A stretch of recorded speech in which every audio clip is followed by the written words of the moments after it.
It's 11 p.m. Jake just got home from the worst day of his year. His boss criticized him in front of the whole team. His car broke down on the way back. He walks in the door, drops his keys, and instead of collapsing on the couch, he starts wiping down the kitchen counter. Sound familiar? Because people who keep their house clean aren't just tidy. Their minds work differently. And by the end of this video, you'll understand exactly why, including one insight that might completely flip what you think about clean people. Let's break it down. Number 1, their environment is a mirror of their mind. Psychologists call this the environmental self. The space around you reflects the state inside you. For clean people, mess doesn't just look bad, it feels bad. A cluttered counter feels like a cluttered thought. An unmade bed feels like an unfinished sentence. And this isn't just a feeling. A UCLA study followed families in their own homes and found something striking.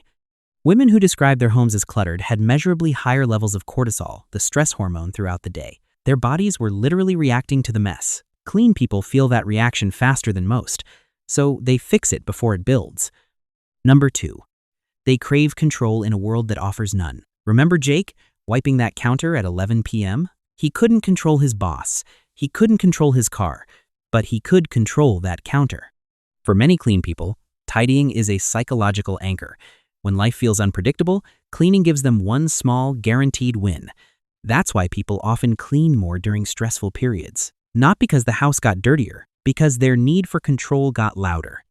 A clean home whispers one comforting message. Here, at least, everything is exactly where it should be. Number 3, they think in systems, not tasks. Here's the difference most people miss. Messy people clean. Clean people maintain. A messy person waits until the sink is full, then spends an hour fixing it. A clean person never lets the sink get full in the first place. Dishes go in right after eating. The jacket gets hung the moment they walk in. The bed gets made before the coffee gets poured. Each action takes 30 seconds, but stacked together, they eliminate big cleaning sessions entirely. It's not discipline, it's design. They've built a system where staying clean is easier than getting messy. Number 4, they're protecting their focus. Researchers at the Princeton Neuroscience Institute discovered something fascinating. When they scanned people's brains, they found that every object in your visual field competes for your attention. A pile of mail, a random charger, yesterday's mug. Each one pulls a tiny thread of your mental energy, whether you notice it or not. Clean people feel this drain more intensely, so they remove the competition. A clear space means a clear signal, nothing pulling at their attention except what they choose. That's why so many high performers are obsessive about clean workspaces. They're not being fussy. They're defending their most valuable resource, focus. Number 5, cleaning is how they process emotion. Watch what a clean person does after an argument. After bad news, they start scrubbing. Psychologists call this a displacement activity. When emotions feel too big to handle directly, the body channels them into physical action. The repetitive motion is almost meditative, hands busy, mind settling. By the time the room is clean, the storm inside has quieted too. Now, here's the part nobody tells you. Everything you just heard sounds like clean people won at life. But researchers at the University of Minnesota ran an experiment that flips the script. They put people in 2 rooms, one tidy, one messy. Then asked them to brainstorm new ideas. The messy room group generated ideas that were rated significantly more creative. Order promotes convention. Disorder promotes originality. And there's a darker side too. For some people, constant cleaning isn't peace. It's a cage.